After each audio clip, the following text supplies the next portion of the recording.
चला जाना। तो ये समझना बहुत ही आवश्यक है। आगे प्रभुपाद जी लिखते हैं, लोग सोचते हैं कि यह भूमि या पृथ्वी मानव समाज की है। ये हमारी नहीं है, पृथ्वी हमारी नहीं है। पृथ्वी यहाँ पर स्थापित हुई क्योंकि ये हमारी नहीं है, ये देवों ने यहाँ पे स्थापित की। जब मनु और शत्रुपा ब्रह्मा जी से प्रकट हुए तब उन्होंने देखा कि हम कहाँ पर सृष्टि करें, ब्रह्मा जी से पूछा, और तब जो है ब्रह्मा जी की नासिका से एक जीव, एक बहुत ही छोटा सा दाने जैसा एक जीव जो है उत्पन्न हुआ, और वो बड़ा होते होते होते होते वो हो गया वराह रूप। भगवान का एक स्वरूप है वराह रूप, और ये वराह रूप ने पृथ्वी को अपने स्थान में स्थापित किया। इसलिए पृथ्वी किसकी हो गई? पृथ्वी जिसने स्थापित की उसकी हो गई। वराह रूप कौन है? भगवान का एक अवतार है। हाँ, और उन्होंने हिरण्याक्ष को पराजित करते हुए पृथ्वी को अपने कॉन्स्टलेशन में स्थापित किया। तो पृथ्वी का जन्म कहाँ से हुआ या पृथ्वी कैसे यहाँ पे आई? वो वराह रूप जो भगवान का अवतार है, उन्होंने पृथ्वी को स्थापित किया। हमारा उसमें कोई कार्य नहीं था, हमारे समझ के परे है ये सब। मनुष्य ऐसा कार्य नहीं कर सकता।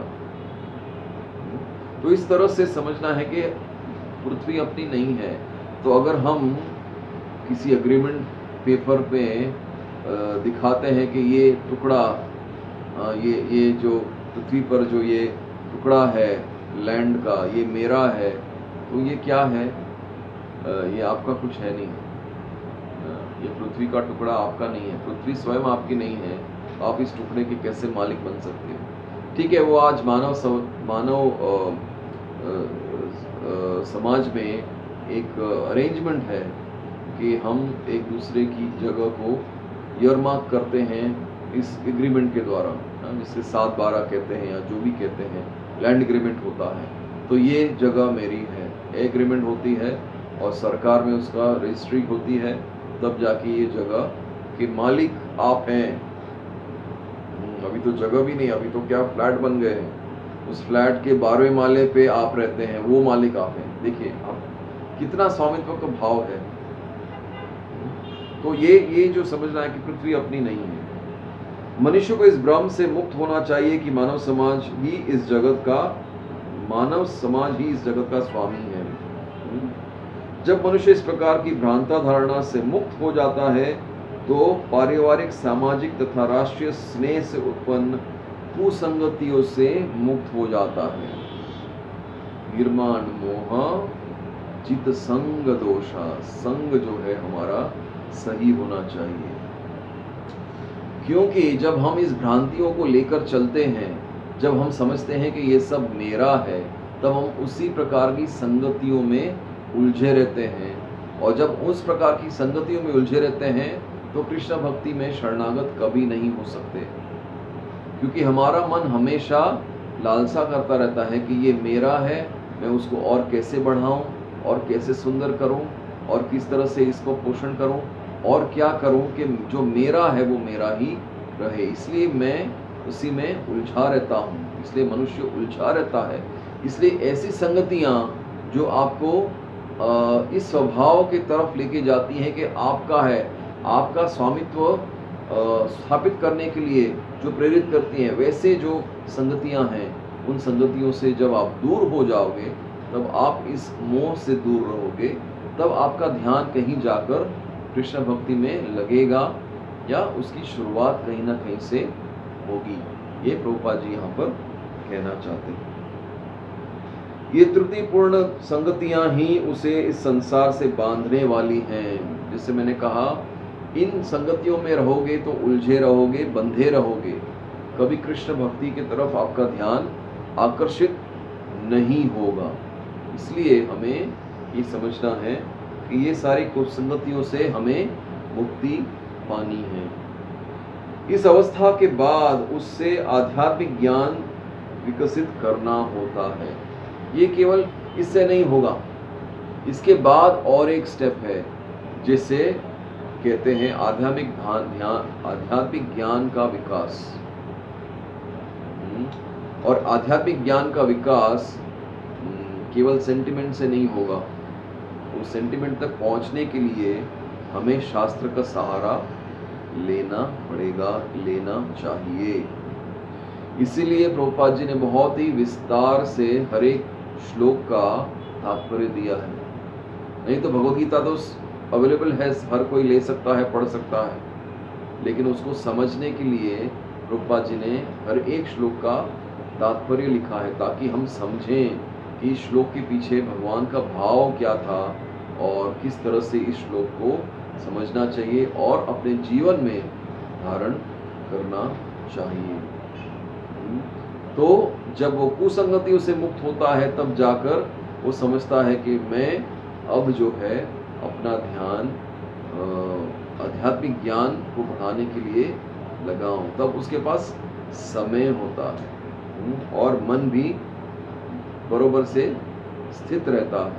नहीं तो मन हमेशा चंचल रहता है। जब आप इस कुसंगतियों में रहोगे, मन हमेशा चंचल रहेगा, मन हमेशा उस भाव को, स्वामित्व के भाव को स्थापित करने में संलग्न रहेगा। इसलिए वहाँ से मुक्त होना है और अपना ध्यान कुसंगतियों से दूर होकर अपना ध्यान शास्त्रों में आध्यात्मिक ज्ञान की ओर आकर्षित हो, ऐसे बनाना है।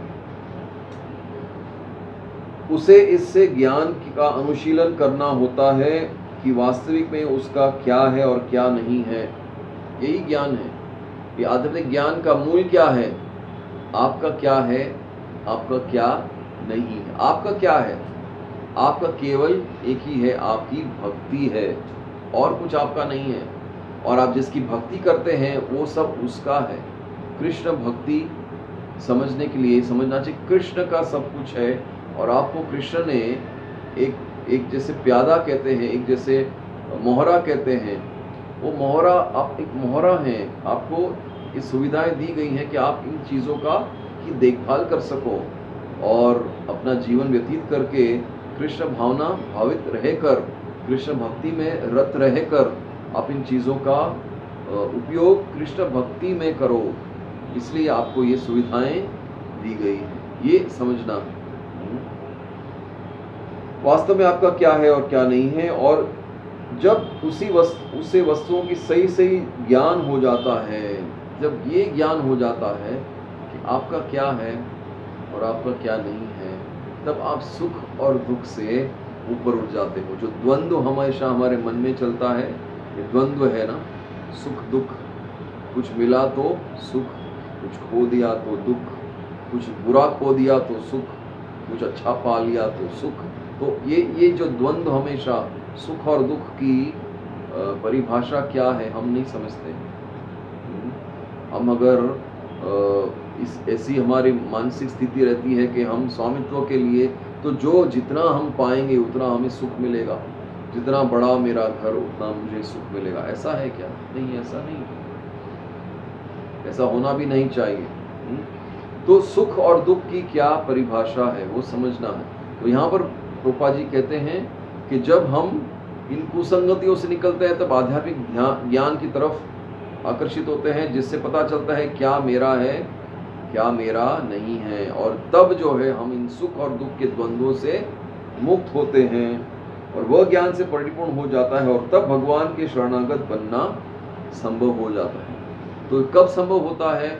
जब हम इस द्वंद्व से मुक्त होते हैं।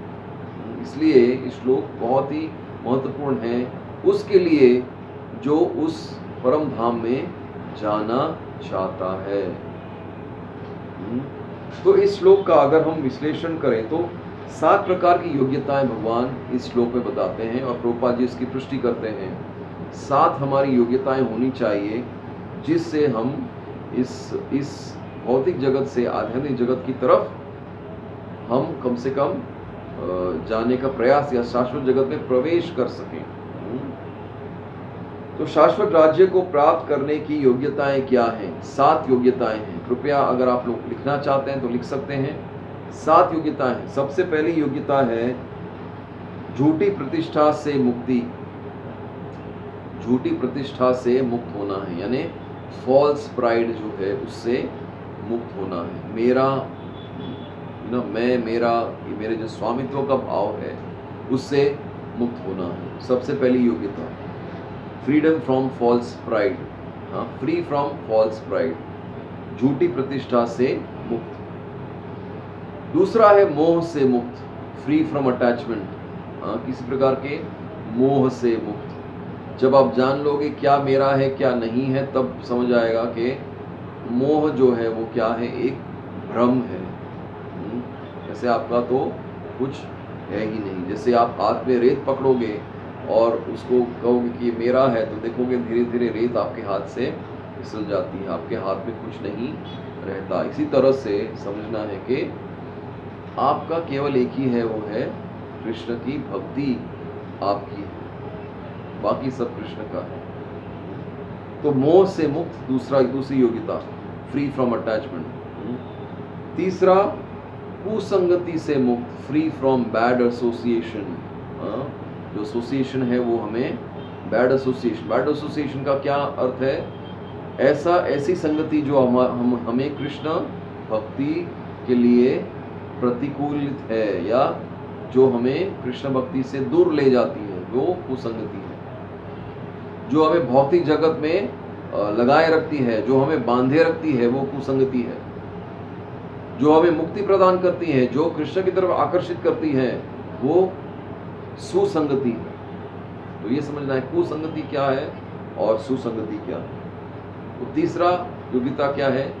कुसंगति से मुक्ति या मुक्त या फ्री फ्रॉम बैड एसोसिएशन। चौथा है शाश्वत तत्व को समझने वाले। ये जो तत्व है उसे ज्ञान पूर्वक समझना है, शास्त्र के माध्यम से समझना है। जब शास्त्र के माध्यम से समझेंगे तब जाकर हम कृष्ण पर आकर्षित होंगे। वैसे कृष्ण कौन है? कृष्ण का अर्थ ही है सर्व आकर्षित। लेकिन जब तक ज्ञान नहीं होगा तब तक हम अपना आकर्षण नहीं प्रस्तुत कर सकते, या वो हमारे लिए आकर्षित नहीं होंगे जब तक हम उनके बारे में समझें। इसलिए शाश्वत तत्व को समझना, और वो भी ज्ञान के माध्यम से, शास्त्र के पठन पाठन से। भगवद गीता और भागवतम के श्लोकों में जो भगवान ने स्वयं बताया है भागवत गीता में, और जो भगवान की रूप गुण और लीला दर्शाई गई है अनेक अनेक प्रसंगों में, उनसे हम भगवान के बारे में, भगवत तत्व के बारे में समझ सकते हैं। यह है चौथी योग्यता।